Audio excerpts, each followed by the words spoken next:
Welcome, boils and ghouls, back to the JPDUB podcast episode 13, Leaving the Tomb, with our very, very special guest of the acclaimed, the iconic German horror punk band, the Crimson Ghosts. Boils and ghouls, please give a dead round of applause to the Jackal.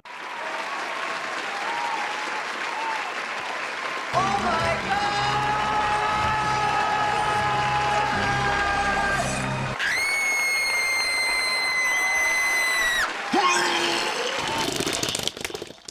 Jackal, how the fuck are you doing tonight, brother?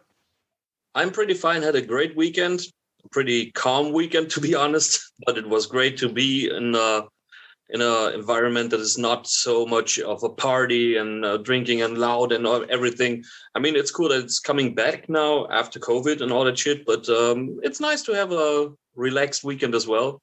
You know, brother, even zombies got to work and I have to work tomorrow. So I feel that shit, man. I just got over being sick for a little bit, and it was like, and just even in general, when I am feeling good, you get a little bit older and doing music for so long and the party and the booze and whatever. It's like, you like coming home to like peace and quiet and serenity. Definitely. I hope you're better now. Yeah. Feeling great, man. Got my black ass coffee and I'm ready to fucking stare at the walls for a while. All right. Quote some fucking Black Flag for you.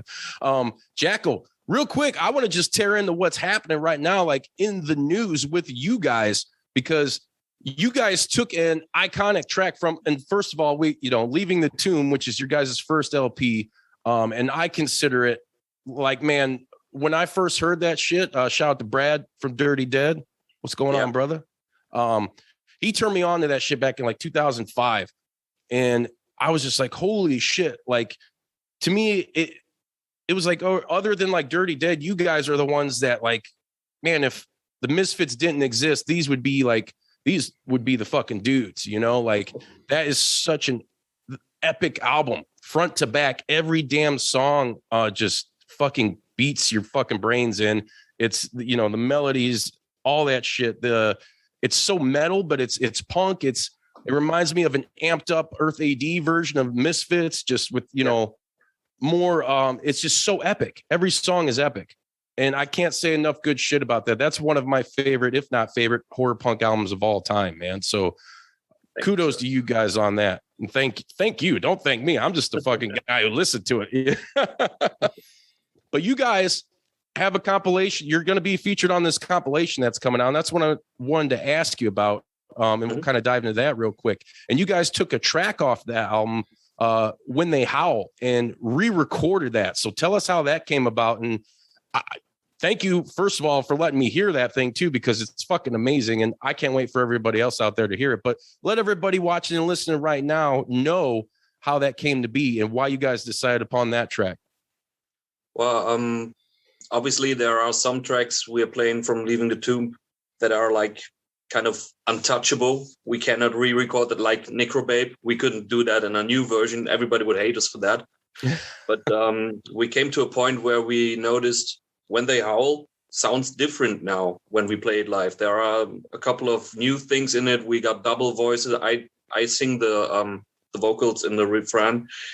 And so we thought, hey, why not take this thing and record it in the way that we play it now? It's not like we just take an old song and play it exactly the same like we did back then, only with a new sound, but we did actually something to it that made it a new song, kind of. Of course, it's still the same song, but it's very different than the old one. So this was the reason why we took it, because it was changed so hard already.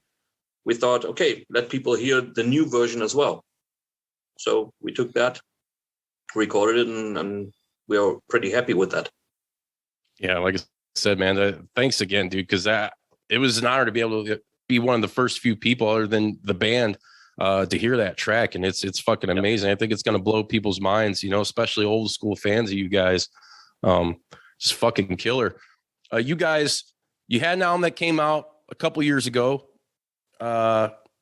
what kind of, and that was, I mean, in between albums on that it was a little while from, so what was it, Yet Not Human to, from that album, the album before it, like what was the reason for like such time in between albums on that? I was always curious about that. The time between Yet Not Human and Generation Gore was pretty sad for us because our original drummer, the Reverend, he just had to quit the band because there was something wrong with his wrist. He couldn't play the drums anymore. Damn. And so the first couple of weeks, maybe months, we were pretty much in a state of limbo, not knowing, okay, shall we continue? How shall we continue? And when he said, I want you to continue, we started to looking for drummers, which was pain in the ass, really. Here in Drummers Cologne, are hard to come by, especially good ones.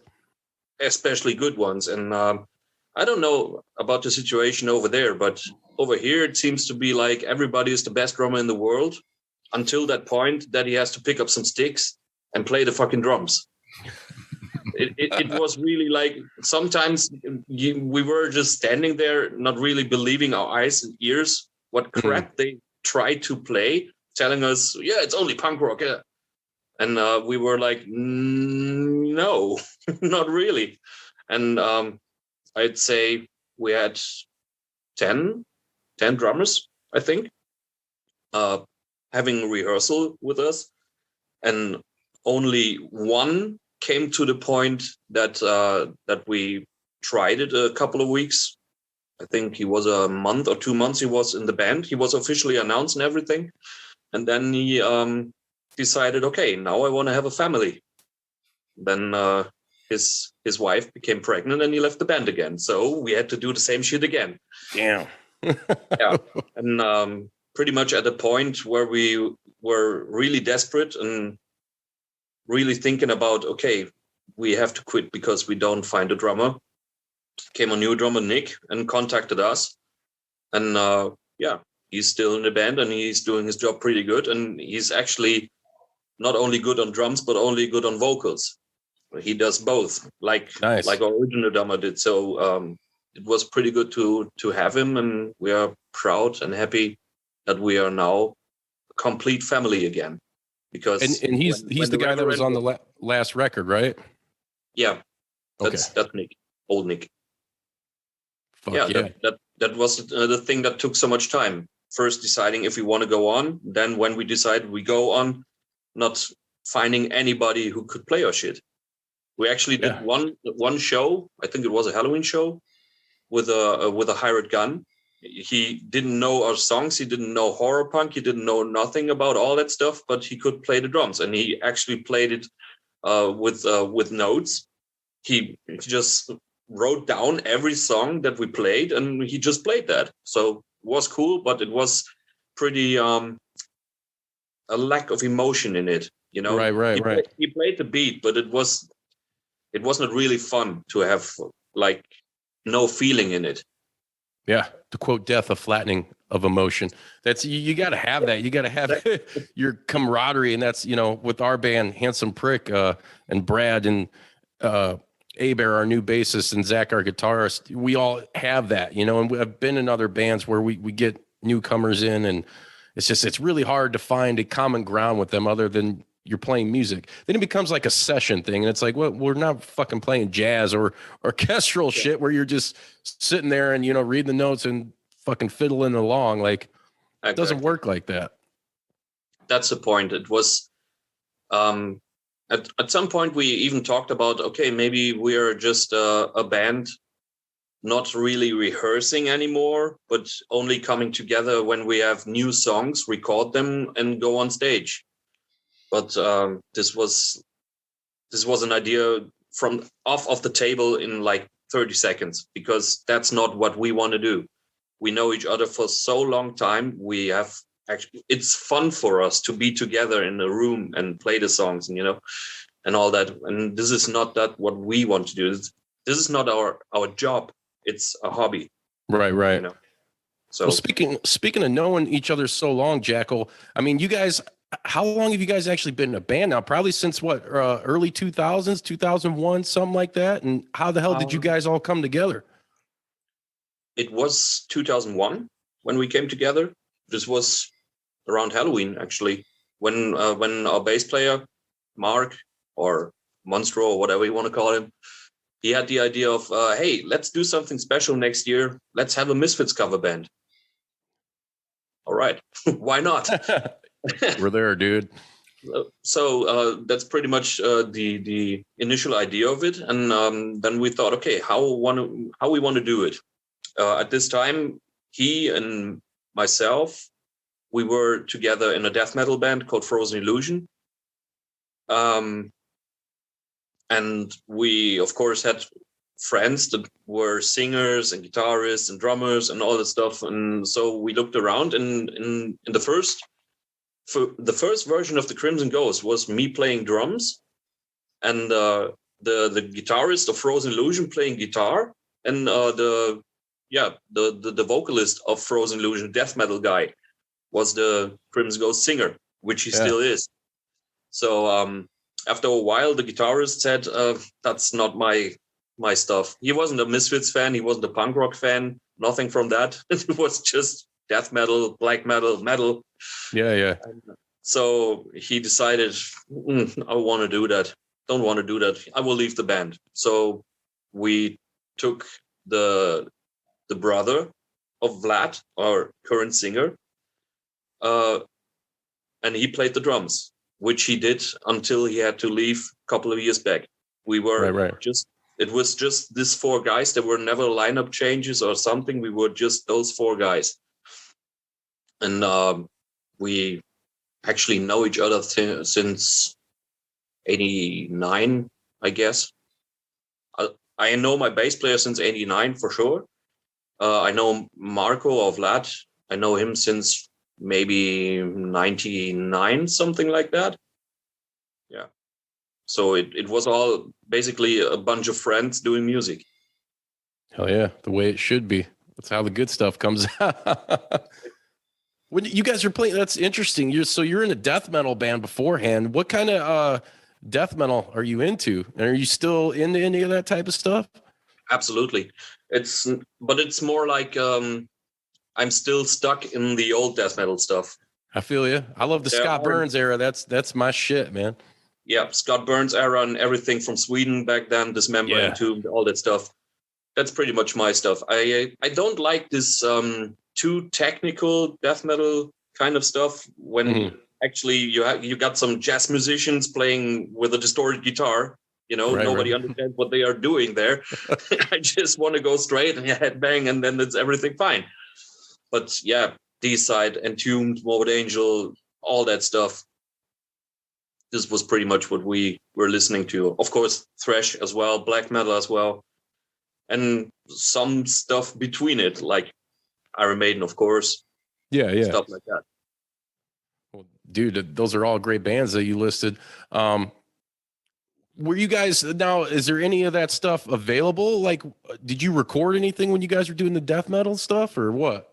Yeah, we had a record label and everything, but I think the label went down. I don't even know where to get, if there is anything available.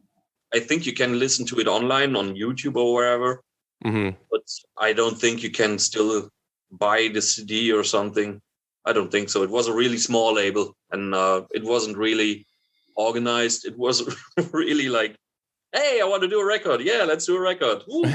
And then we made a record, and we even did a second record, but it never made it to some kind of success or something. It was just underground. It was just us making music and being happy with having our own CD in hands, Yeah, for sure. Did you hear about Fiend Force coming back?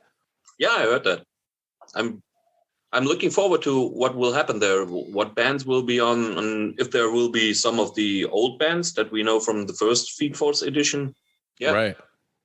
Well, I can give you a little secret. I've heard that they're shopping around for a certain somebody. That's what I've heard through the grapevine. I mean, that would be something good on that label. Hell yeah. Now, what's your guys' I guess you would call it contractual status right now. Are you guys under contract with anybody to produce another album?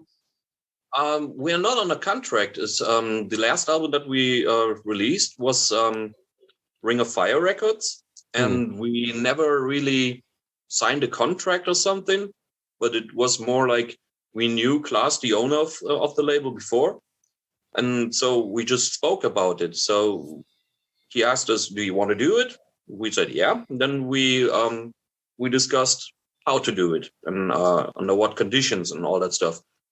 And everything is absolutely perfectly fine. There is nothing we have to complain about. So I guess when we bring out the next album, he would probably release it. We never talked about it so far. Right. We are still in contact. After the album, he also released a digital song that we only released digitally on YouTube, not on YouTube, on iTunes, Spotify, and Bandcamp and all that stuff. So he's still there. He's still interested. Not sure if he wants to do another album, but yeah, I think as soon as we come close to that point, we will talk again. You kind of mentioned earlier that you guys were doing, working on some new songs and stuff like that. Is like, how far along in that process are you guys right now? COVID really gave us a backslash, really. Like it slapped us in the faces. We weren't able to rehearse. We were not able to meet. We had a couple of songs before it all kicked in with COVID. Yeah. And then we were like, I think 7 months or 8 months, we didn't do anything. We couldn't. It was not allowed to join other people that are not part of your family or something. So we had to have a really big break. After that, we started to trying to play together again, like finding the vibe again. Now we are rehearsing for new shows that we are playing. We had 2 shows so far. One smaller, one a bit bigger. And next week we will play in Vienna, Austria, together with the Bloodsucking Zombies from Outer Space. This will be huge. And when this is done, we will go back to the drawing board, and then we have to do something, because my goal is first half 22 new album, please. Yes. That's and the goal. You guys got to get out to the US too. And speaking of that, because I think wasn't it in March or something, there was some kind of festival that you guys in Jersey were slated to appear on. Yep, that's true. And we were on this festival for Jason Trioxin. Yeah. A tribute concert. And it was planned to do this festival and have a little tour on the coast for, I think, 1.5 weeks. And it was all said and done, and we were asked to come there and everything, and we knew where to play and all that stuff.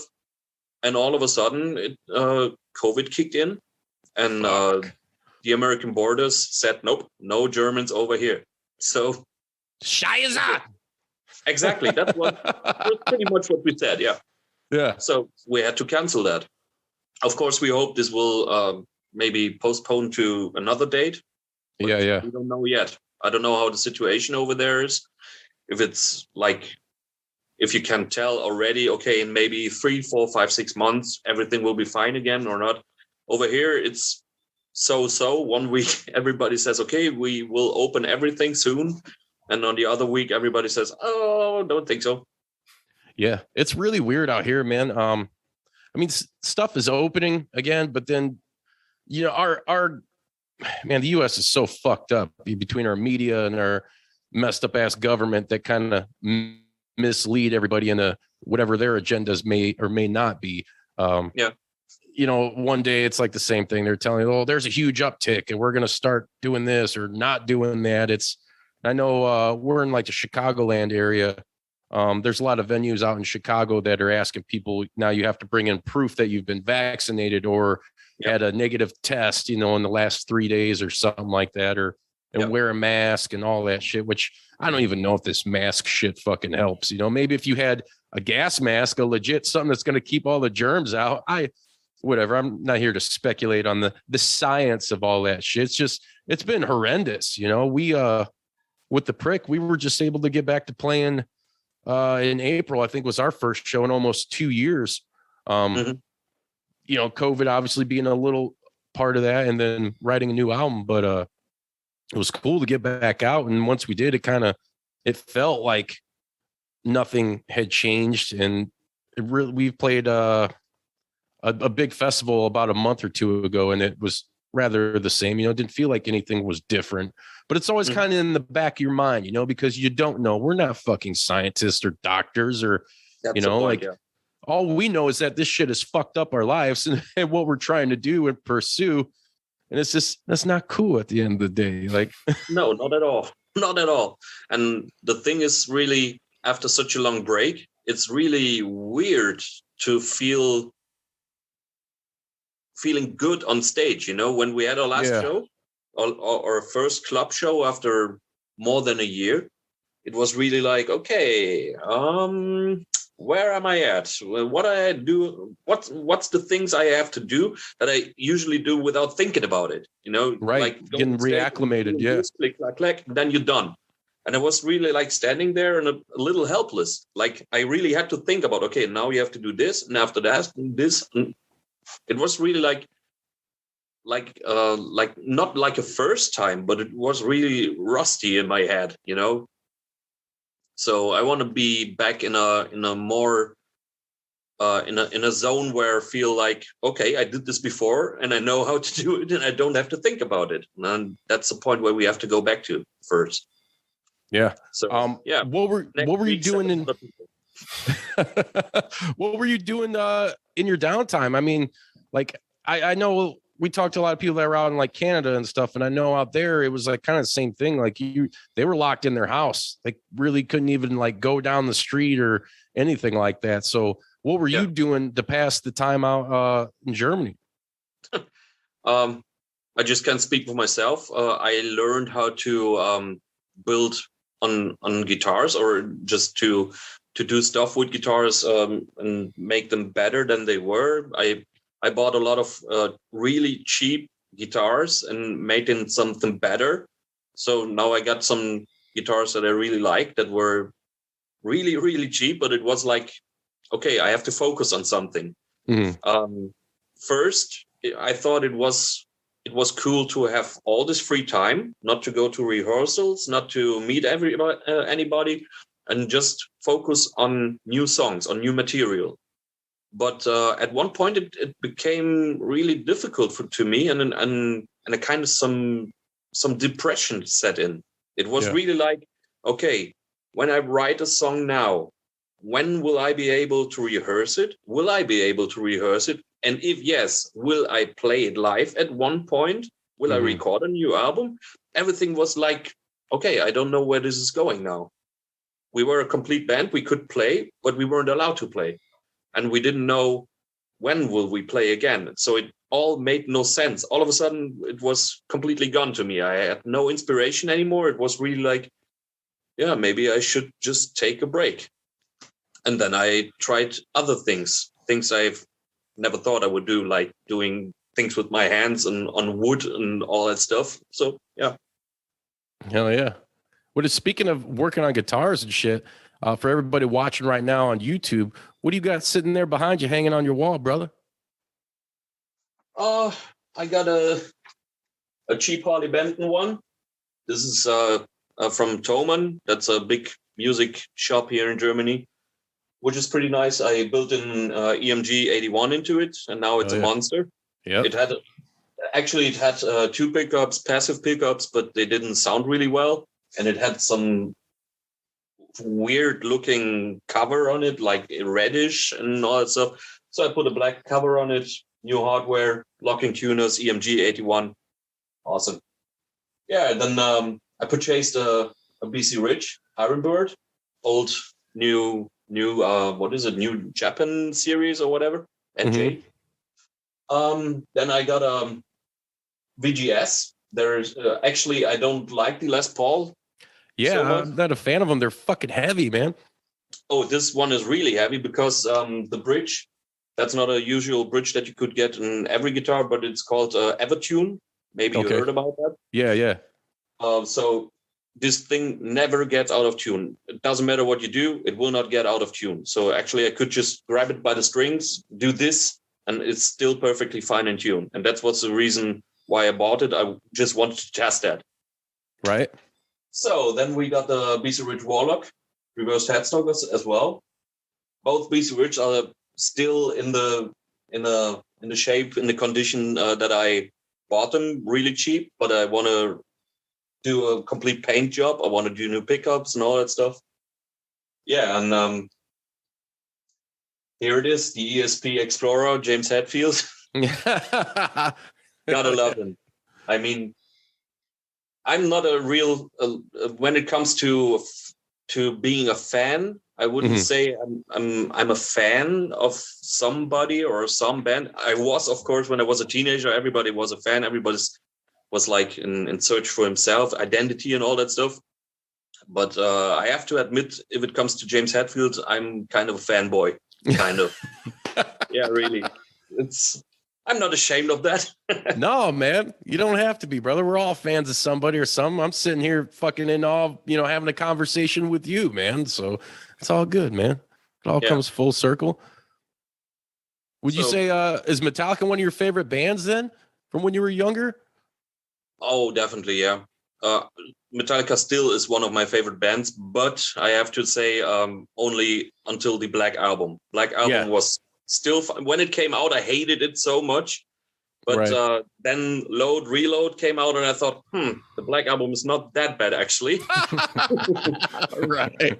Like they became rock and roll and alternative. I remember that shit when I was a kid, and I was never a huge Metallica guy, but I had buddies that were all about, at the time was like Slayer, Metallica, Pantera, and I was more on the punk side of things. So I didn't really care too much. I'd say out of any of those bands, probably Slayer is the one I really dug the most.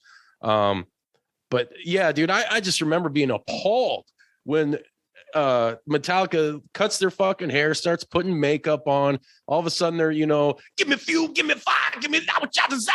Oh yeah. Like all that bullshit. And I remember, what was it? Alice in Chains Unplugged. They were playing in the guitarist one. I don't think it was Jerry. I can't remember who it was. Maybe it was Mike Starr, whoever played the bass for him, wrote on their guitar, like, friends don't let friends get haircuts. Like a reference to that shit. It's just like, I'm actually not even sure which version is worse. The Fuel version by Metallica or the Fuel version that Avril Lavigne did on I think it was MTV Icon. Oh God. I don't know, man. And they got not only that, now they have what is it, the 30th anniversary of the Black Album now. So they put out this covers album. They got like bands covering every song on the Black Album. There's like 50 tracks or something ridiculous. All these different bands. You got bands like Off, Ghost doing Enter Sandman, and God, who's the Miley Cyrus doing some shit, and it's just like, oh yeah, I heard that song, Miley Cyrus, Nothing Else Matters, I think it was, right? Yeah. I heard a live version of that, and it was, let's just say, I wasn't everything so else impressed. matters. Everything else matters. Everything else matters, yeah. But yeah, Metallica, you're right, bro. Up until, and I think as I got older, I can accept a little bit more of the Black Album than I did when I was younger. But everything up until that was that was the real Metallica for me, man. So I mean, they're iconic. They're about, I would say, in the metal community nowadays, probably as iconic as you can get. I think, like, to me, the three biggest bands in metal probably commercially would have to be like Sabbath, Slayer, and Metallica. I mean, it really doesn't get much bigger than that, I should say. I'm not even sure about Sabbath if they're really bigger than Metallica at this point. Of course, the name is widely known, but I think, which is unfortunate. That's weird because I fucking love Black Sabbath, dude. I fucking love them. Yeah, I think the key for bands being successful for such a long time is not only the music, but also what the band looks like. Not like visually, but do they change their lineup very often or not? And this is something that matters to me. For example, we talked about death metal. Mm-hmm. I loved Vader, the Polish death metal band Vader. Yep.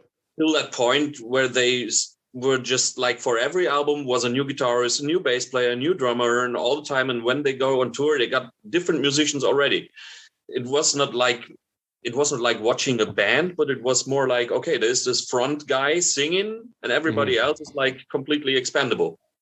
So this is something that keeps me from bands. Even if I like bands, at some point I just feel like, okay, that's not really a band now anymore. If it's a solo project and it's considered a solo project, then everything's fine. But if I have a band, I want to see a band. Oh yeah, I'll agree with that sentiment 100%. And especially, in the underground metal scene, death metal. I mean, everybody is a band whore, and it's just rotating lineups. Like it's doesn't matter if you're even vocalists, I mean, because at least outsiders believe, vocals don't matter because they're just grunting and growling and screaming anyways, but it does matter, especially a lot of those guys. Like think if you were to replace John Tardy from Obituary or something, like you would know there's a different guy doing that. And luckily that shit has never happened, but it has happened with other bands. And there's been a lot of players like drummers, guitar players that you can tell once they leave the band, the writing, the sound kind of changes. It might stay similar, but that this person's gone. So I get what you're saying, man. And you kind of lose, something for these guys. Like, I don't want to hear that shit anymore. It's absolutely true. Yeah. Yeah. Which is cool about you guys, because you guys, for the most part, 99.9% of your career have been like the same nucleus, I appreciate that. That's fucking awesome. There wasn't nobody else fucking joined the Beatles or anything like that. And they're probably the most successful band ever. What the fuck? Actually, I wouldn't feel well if it came to another lineup change now, because we lost one brother already. And it really felt like somebody in the family is gone, and replacing him was so difficult for us. Not only to find the right guy to play all that stuff, but also to bringing someone new into a family is like really difficult. And I'm not sure if I could do it again. Like if our bass player would go now, or if Marco would go now, I'm not sure if I want to do another lineup change. I think I'd rather say, okay, let's keep it the way everybody knows. Like this were the Crimson Ghosts, and this is the picture of the Crimson Ghosts, and that's what we want to remember when they're gone. Not like another phase. Yeah. Well, and I can imagine too, it would be super hard for you guys, losing a brother in the band, especially because it wasn't on like a negative thing, it wasn't like there was like a hostility between you guys and you're like, fuck you, or, I'm getting out of here.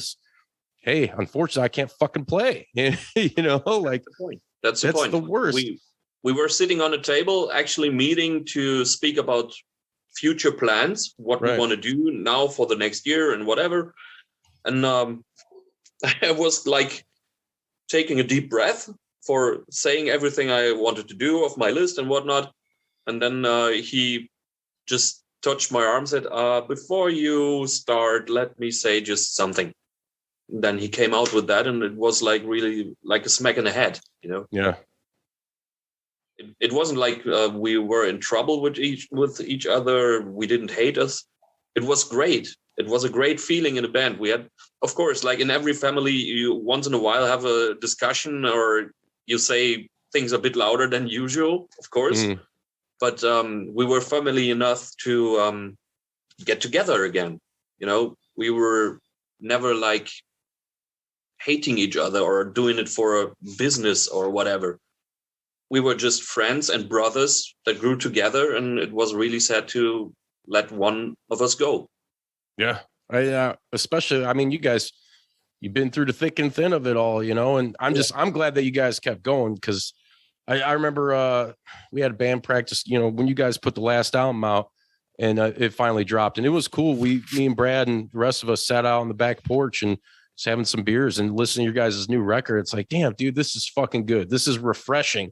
Because there isn't, like nowadays, I think you got to dig, because the music industry doesn't push anything that's good necessarily. It's been bastardized, and they only push product. It's like, same thing with movies. You see all these remakes and shit because no one wants to take a chance on something original and creative when they have this IP that they can trust. It's almost the same thing with music. You know, let's just keep pumping out this shit that we know kids will buy or stream nowadays or whatever. So when you find a good band, and especially a band that's been around like you guys, and you're still making music and it's still good and actually progressive, you can tell every album has gotten like better and better.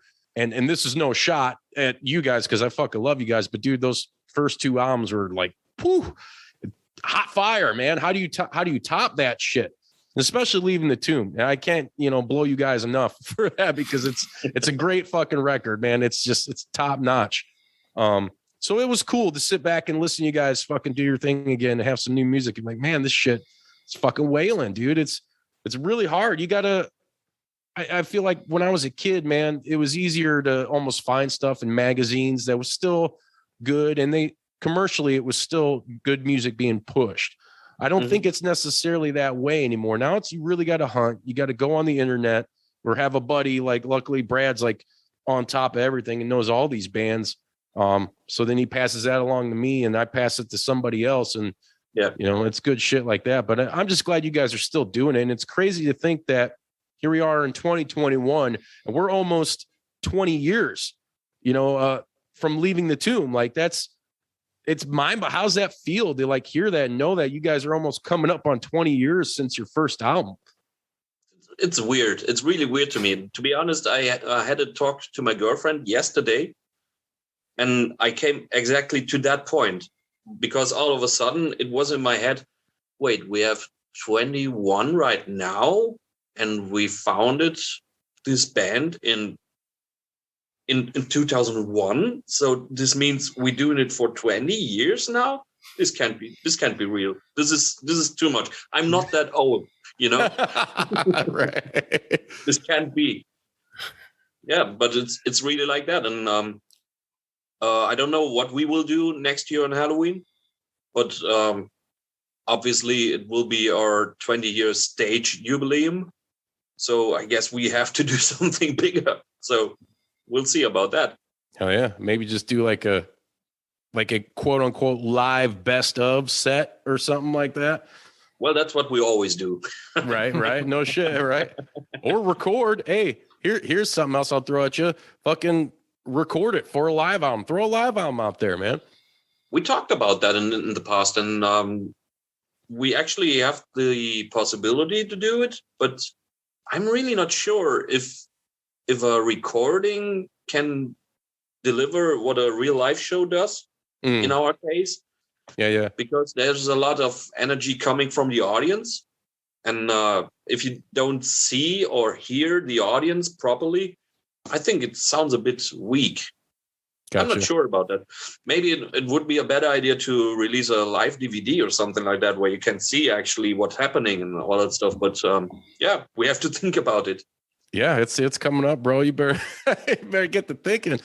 Hey, let me ask you real quick. Obviously you guys, we're talking horror punk, and I mean, there's a lot of horror punk bands out there, but the band that kind of really set the world on fire for, what I think, bands like yourself and a lot of other bands, hence Crimson Ghost, were the Misfits. What's some of your favorite Misfits, out of curiosity? Albums, songs, like periods. What's your favorite shit when it comes to Glenn and the boys? I think my all-time favorite song of the Misfits, no matter if Graves or Danzig, I hate that discussion, to be honest. Mm-hmm. But my favorite song of the Misfits is Astro Zombies. That would be my absolute favorite. So that would be my number one. The song that actually made us come to the idea of having a Misfits cover band was the song Hybrid Moments, which I also really like. And maybe it's a funny story to tell. This song was playing on TV when I was at Mark's, or bass player, at his home. We were drinking maybe 1 or 2 beers, maybe a few more. I'm not sure about that. Maybe. But actually, we were just watching Jackass, that TV show. Yeah. And was this one sequence where Pontius was in London with a werewolf costume, and the backing music. And the backing music was Hybrid Moments. And at this point, Mark looked at me with his beer in his hand. Hey, we should do a Misfits cover band next year. Okay, cheers. So that was the birth of the Crimson Ghost, actually. Oh yeah, Thanks that's to fucking Jackass. awesome. Who would have thought? Yeah. You guys, you love Halloween, man. I love Halloween. I love that we're able to cut this episode because it is the week of Halloween and everybody's, going to get this for a treat in their fucking bags before they actually get to go trick or treating and partying and all that good stuff. But Halloween, I think we're all sitting here right now. I think we're all pretty big horror fans, if I'm not mistaken. Yep. Take us through some of your favorite horror movies, Jackal, and like what brings you into like the horror genre? I think I have to separate a little because when I say horror, it's not always the same horror I talk about because when you talk about, let's say, Saw or Hostel, that's not even horror to me because that's something that could really happen somewhere on this earth. Horror to me is something that cannot really happen, hopefully not happen, like zombies, monsters, and ghosts and whatnot. So if it comes to the more, let's say, creepy stuff, my most favorite movie is Paranormal Activity. That would be the first movie for years that made my hair stand up in the neck. Where it would be like, oh, holy shit. It gave me a bad feeling, which is wonderful. And if it comes to the more graphic stuff, my absolute most favorite movie would be The Thing, John Carpenter's The Thing. It's not really horror, it's more sci-fi horror, or whatever you want to call it. But this thing was groundbreaking. The effects were just wow. Nothing you could do with a fucking computer today. No, I'm still looking for the next big thing that hits me hard, be it more for the visual stuff or be it more like the creepy stuff. But no, I just saw a movie called The Spell, which started really nice, about some guy having an accident with his little private plane, and he's taken hostage, kind of, with a elderly couple. They practicing this hoodoo magic stuff. And it's really creepy in the beginning and really takes you to somewhere.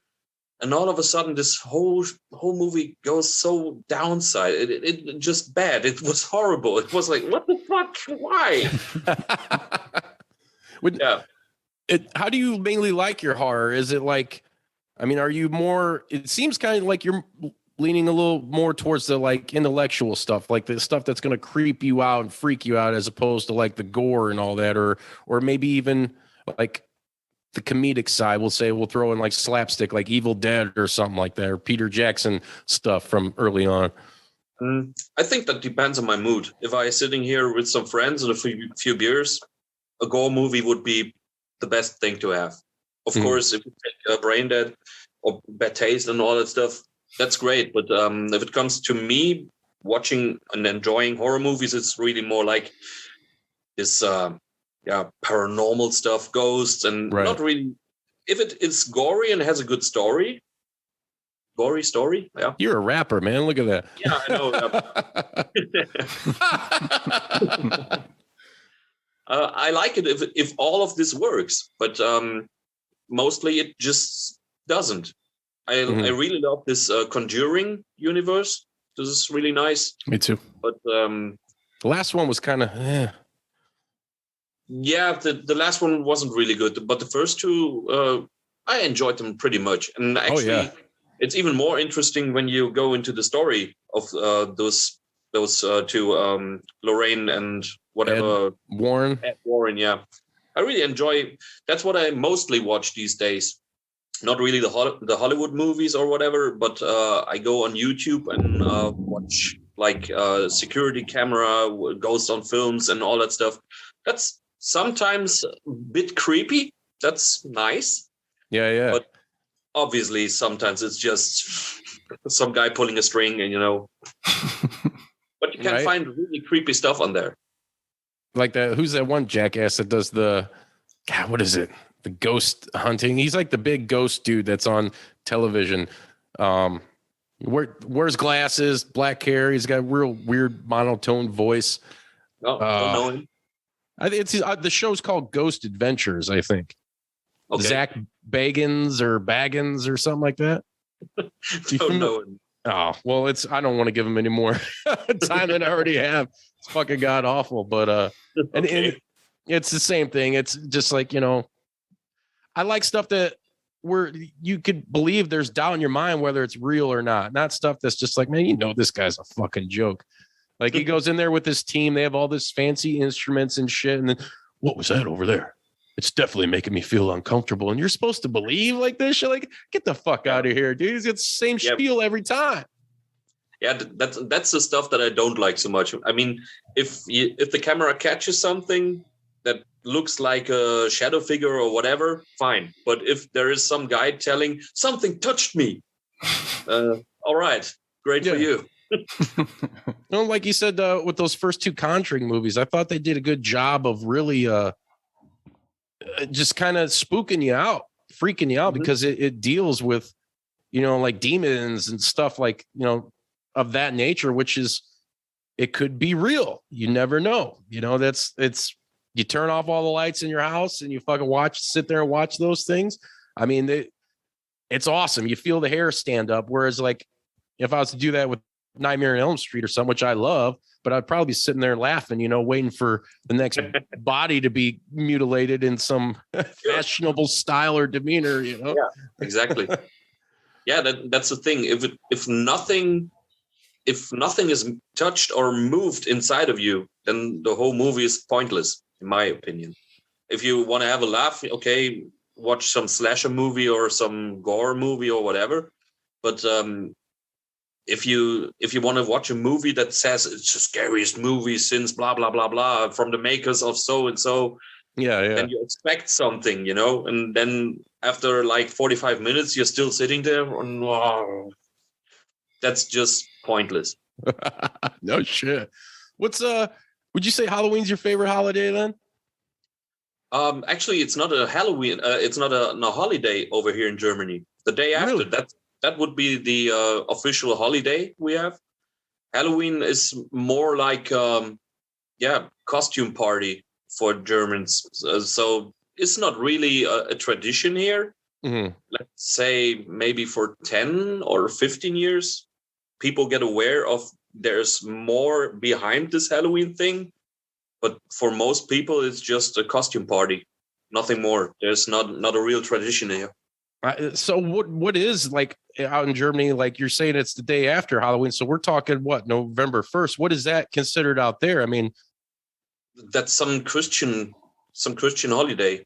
Like I don't even know what the English name for it would be. But it's completely useless. I'm not a Christian and I don't believe in all that stuff. So thank you for a holiday. All right. Yeah. No shit, man. What I enjoy about Halloween is that you can get all that stuff for decoration and that, you can just go out and buy stuff finally. When it's not October or let's say September, you cannot find anything of that shit over here.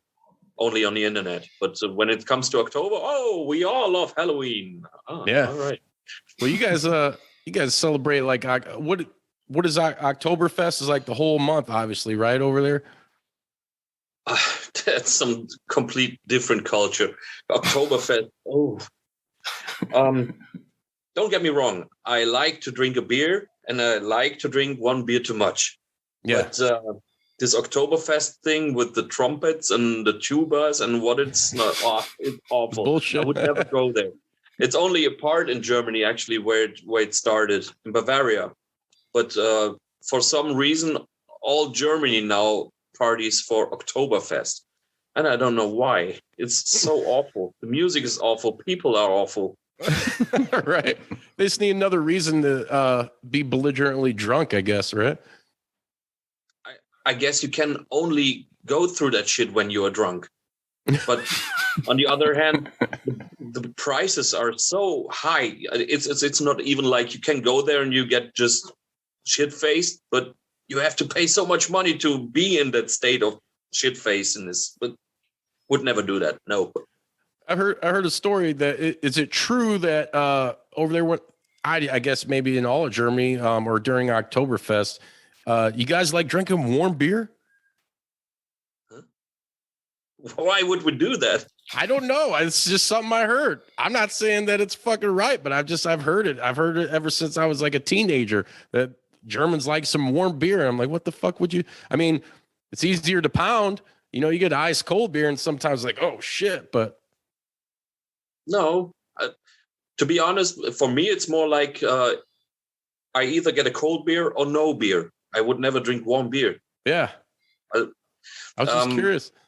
English people, on the other half, they drink ale, which is served warm, indeed. But sort of piss like. It's horrible. You said it, brother. I tried it twice. I tried 3 or 4 different brands, and no. No thanks. Don't try this at home. All right. Well, Jackal, as we wind down here, let everybody kind of know where they can find you guys at social media wise, what you guys have coming up, anything like that. You can basically catch us everywhere besides TikTok. We don't have a TikTok account, and I think we will never have a TikTok account. Good but besides that, you can find us on YouTube. We got a YouTube channel. We got Spotify, Bandcamp, Facebook, of course, Instagram, surely. But I think the best would be if you just go to Instagram and click on our bio link, because we got a link tree there. So you can find everything from merchandise to our Facebook page, official page, whatnot. So go to Instagram, Crimson Ghost Official. That's where you'll find everything in the bio link. Fuck yeah, brother. Jackal, I really appreciate you coming on and sharing your time with us. I'm sure everybody watching and listening is going to appreciate it as well, man, because it's just such a cool thing to be talking to you, man. And I really appreciate the time, man. You guys are so fucking cool. I'll kiss your ass all day long because you fucking deserve it, man. I can't wait to hear some of that new shit. And when do you have an idea of kind of when this compilation is going to drop or a rough estimate? It should be a matter of next 1 or 2 months, as far as I know. It's nothing that takes too long until it comes out. So I guess in the next 1 or 2 months. Cool. And that's going to be awesome. You guys get to hear the revamped version of When They Howl, which is fucking amazing. I heard it. Yeah, I got my blood fucking boiling. Hey, for Jackal from the Crimson Ghost and Sretton, the guy who doesn't really exist anywhere in space and time, this is the Juice. We'll see you next time. Motherfuckers!